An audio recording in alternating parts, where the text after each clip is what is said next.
TDP వ్యవస్థాపకుడు దివంగత మాజీ ముఖ్యమంత్రి ఎన్టీఆర్ వర్ధంతిని పురస్కరించుకొని ఆయన కుటుంబ సభ్యులు నివాళులు అర్పించారు.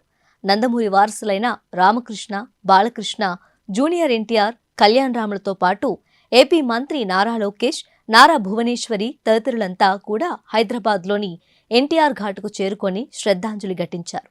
వీరితో పాటు నందమూరి లక్ష్మీపార్వతి సైతం ఎన్టీఆర్ ఘాటు వద్ద నివాళులు అర్పించారు.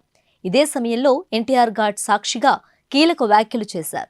చంద్రబాబు అనుకున్నా అనుకోకున్నా ఆయనకు తాను అత్తగారినే అని, తాను నందమూరి కుటుంబ సభ్యురాలినే అని చెప్పుకొచ్చారు. తన జీవితాన్ని నాశనం చేయాలని కొందరు ప్రయత్నిస్తున్నారని, దీనిపై చంద్రబాబు స్పందించాలన్నారు. ఎన్టీఆర్ దూరమై 29 ఏళ్లుగా మనోవేదనకు గురవుతున్నానని, ఎన్టీఆర్ గౌరవం కాపాడే విధంగా బతుకుతున్నా తనపై కొందరు కక్ష కట్టారని వాపోయారు లక్ష్మీపార్వతి. లక్షలాది మంది ప్రజలు చూస్తుండగా ఎన్టీఆర్ తనను వివాహం చేసుకున్నారని, అయినప్పటికీ తనను నందమూరి కుటుంబ సభ్యురాలుగా చూడటం లేదని ఆవేదన వ్యక్తం చేశారు.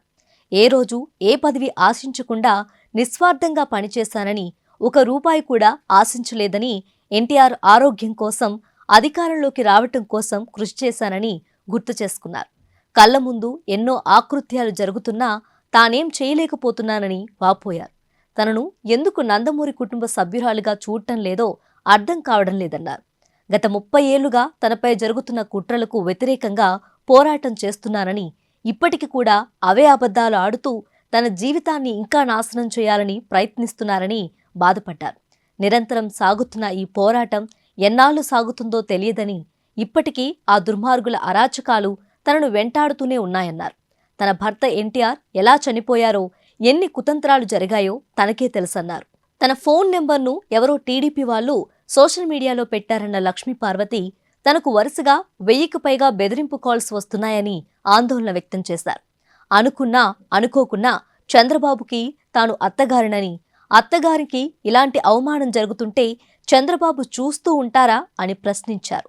ఇన్నేళ్లు డబ్బులు ఉన్నా లేకున్నా ఎవరినీ చేయి చాచి అడగలేదని, ఎన్టీఆర్ గౌరవం కాపాడేలా బ్రతుకుతున్నానని చెప్పుకొచ్చారు. ఎన్టీఆర్ పేరుతో మీరంతా లక్షల కోట్లు సంపాదించారని, అలాగే పెద్ద ఆయన్ను సాగనంపారని ఘాటు వ్యాఖ్యలు చేశారు. నాపై జరుగుతున్న వేధింపులపై స్పందించాల్సిన బాధ్యత మీకు లేదా చంద్రబాబు అని ప్రశ్నించారు లక్ష్మీపార్వతి. ప్రస్తుతం ఏపీ రాజకీయాల్లో నందమూరి లక్ష్మీపార్వతి కీలక పాత్ర పోషిస్తున్నారు. వైసీపీ అధినేత జగన్మోహన్ రెడ్డి ఆమెను పార్టీ ప్రధాన కార్యదర్శిగా నియమించడంతో కీలక బాధ్యతలు నిర్వర్తిస్తున్నారు. వైఎస్ జగన్మోహన్ రెడ్డి అధికారంలో ఉన్నప్పుడు ఆమెకు తెలుగు అకాడమీ చైర్మన్గా నామినేటెడ్ పదవిని అప్పగించారు జగన్మోహన్ రెడ్డి. చంద్రబాబు కూటమి వచ్చిన తర్వాత ఆమె ఆ పదవికి రాజీనామా చేయడంతో వైసీపీ ఆంధ్రప్రదేశ్ రాష్ట్ర ప్రధాన కార్యదర్శిగా పదవి కట్టబెట్టారు మాజీ సీఎం జగన్.